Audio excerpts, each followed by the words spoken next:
اگر آپ کا بچہ 11 سے 15 سال کے درمیان ہے اور آپ کو ایسا محسوس ہو رہا ہے کہ وہ اچانک بدل گیا ہے، پہلے جیسا نہیں رہا، بات بات پر جواب دیتا ہے، ماں کو چڑھاتا ہے، باپ سے آنکھیں ملا کر بات کرتا ہے، ضد کرتا ہے، دروازے پٹک دیتا ہے، اور آپ یہ سوچ سوچ کر پریشان ہیں کہ آخر ہم نے اس کی تربیت میں ایسی کون سی کمی چھوڑ دی کہ بچہ ہاتھ سے نکلتا جا رہا ہے، تو پلیز آج کی ویڈیو آخر تک ضرور دیکھیے گا، کیونکہ ہو سکتا ہے مسئلہ آپ کا بچہ نہیں بلکہ وہ عمر ہے جس سے وہ گزر رہا ہے، اور وہ طریقہ ہے جس سے ہم اس عمر کو ہینڈل کر رہے ہیں۔ تو بسم اللہ الرحمن الرحیم، السلام علیکم میری بہنوں، امید ہے آپ سب خیریت سے ہوں گی۔ الحمدللہ میں بھی خیریت سے ہوں۔ دیکھیں، سب سے پہلے ہمیں یہ سمجھنا ہوگا کہ 11 سے 15 سال کی عمر کوئی عام عمر نہیں ہوتی۔ یہ وہ مرحلہ ہوتا ہے جب بچہ جسمانی طور پر بھی بدل رہا ہوتا ہے، اس کے اندر ہارمونز کی تبدیلیاں آ رہی ہوتی ہیں، ذہنی طور پر اس کی سوچ بچپن سے نکل کر جوانی کی طرف جا رہی ہوتی ہے، وہ خود کو بڑا سمجھنا شروع کر دیتا ہے، لیکن ابھی اس میں اتنی میچورٹی نہیں ہوتی کہ وہ اپنے جذبات کو کنٹرول کر سکے۔ تو اس ساری کشمکش کا نتیجہ کیا نکلتا ہے؟ چڑچڑاہٹ، ضد، تیز لہجہ اور کبھی کبھی بدتمیزی۔ اور مسئلہ یہاں سے شروع ہوتا ہے کہ جب بچہ اس فیز میں داخل ہوتا ہے تو والدین گھبرا جاتے ہیں، دل برداشتہ ہو جاتے ہیں۔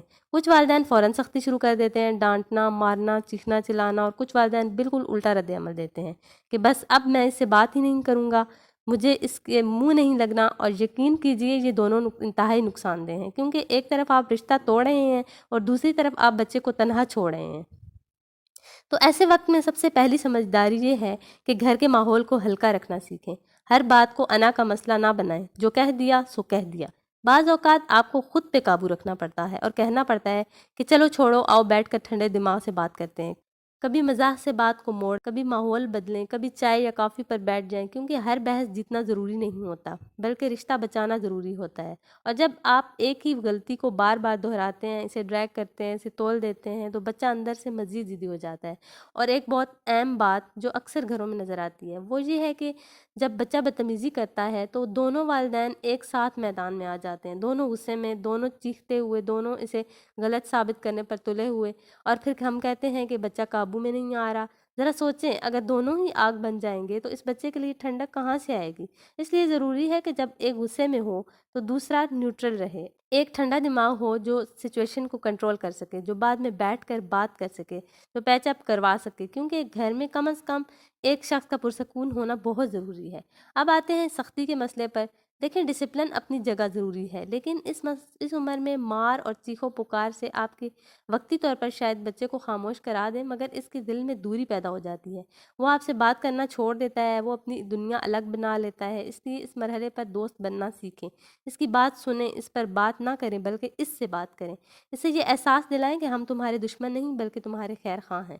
روزانہ ایک فیملی ٹائم رکھنا بھی بے حد ضروری ہے، چاہے آدھے گھنٹہ ہی کیوں نہ ہو، لیکن وہ وقت صرف بچوں کے لیے ہو، بغیر موبائل کے، بغیر کسی ڈسٹربنس کے۔ اس میں ان سے پوچھیں کہ وہ کیا محسوس کر رہے ہیں، ان کی دلچسپیاں کیا ہیں۔ اگر وہ گیم کھیل رہے ہیں تو فوراً یہ نہ کہیں کہ آج کے بعد یہ گیم نہیں کھیلنی، بلکہ پہلے سمجھیں کہ وہ اس میں کیوں دلچسپی لے رہا ہے، کیونکہ اکثر ہم سمجھے بغیر فیصلہ سنا دیتے ہیں اور یہی چیز فاصلے پیدا کر دیتی ہے۔ اسکرین ٹائم، پڑھائی، کھیل اور نیند، ان 4 چیزوں میں توازن پیدا کرنا والدین کی ذمہ داری ہے۔ صرف موبائل چھین لینا حل نہیں ہوتا بلکہ اس کے متبادل سرگرمیاں دینا ضروری ہوتا ہے۔ اسے فزیکل گیمز کی طرف لے جائیں، اسے پڑھائی کے لیے مناسب وقت دیں، اس کی نیند پوری کروائیں، کیونکہ جب یہ چاروں چیزیں بیلنس میں ہوں گی تو اس کی ذہنی، جذباتی اور جسمانی نشو و نما بھی بہتر ہوگی۔ ایک بڑی غلطی جو ہم کرتے ہیں وہ یہ ہے کہ ہم بچے کی ہر برائی کو تو ہائی لائٹ کرتے رہتے ہیں، لیکن اس کے اچھے کاموں کو نظر انداز کر دیتے ہیں۔ اگر وہ کوئی ذمہ داری لیتا ہے، گھر میں کسی کام میں ہاتھ بٹاتا ہے، چھوٹے بہن بھائی کا خیال رکھتا ہے، تو اسے سراہیں، کیونکہ جس رویے کو آپ اپریشیٹ کریں گے وہی بڑھے گا، اور جس پر آپ مسلسل تنقید کریں گے وہ یا تو چھپ کر ہوگا یا بغاوت میں بدلے گا۔ اور اگر آپ کو واقعی محسوس ہو کہ بات آپ کے قابو سے باہر جا رہی ہے، بچہ بہت تیزی سے بدل رہا ہے، آپ کو سمجھ نہیں آ رہا کہاں سے شروع کریں، تو ضد نہ کریں بلکہ خاموشی سے اسکول ٹیچر سے بات کریں، پرنسپل یا کاؤنسلر سے مشورہ لیں، ضرورت ہو تو کسی ماہر نفسیات سے رہنمائی لیں، کیونکہ پروفیشنل ہیلپ لینا کمزوری نہیں بلکہ دانش مندی ہے۔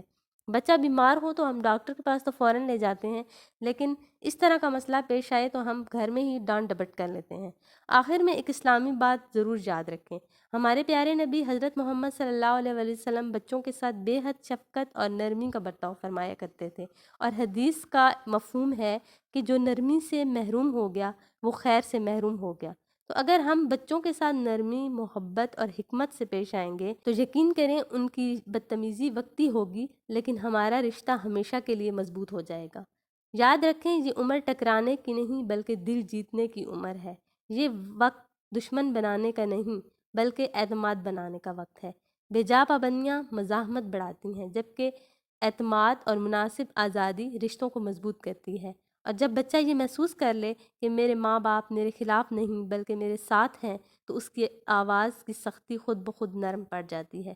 اگر آپ کو یہ ویڈیو فائدہ مند لگی ہو تو اسے لائک کریں، اسے ایسے والدین کے ساتھ ضرور شیئر کریں جو اس مرحلے سے گزر رہے ہیں۔ کمنٹ میں اپنا سوال لکھیں تاکہ اگلی ویڈیو آپ کے سوال پر بن سکے، اور اگر آپ چاہتے ہیں کہ آپ کا گھر محبت، سکون اور احترام کا گہوارہ بنے تو چینل کو سبسکرائب کرنا نہ بھولیے گا۔ اللہ ہم سب کو اپنی اولاد کی بہترین تربیت کی توفیق عطا فرمائے، آمین۔ اگلی ویڈیو تک کے لیے اللہ حافظ۔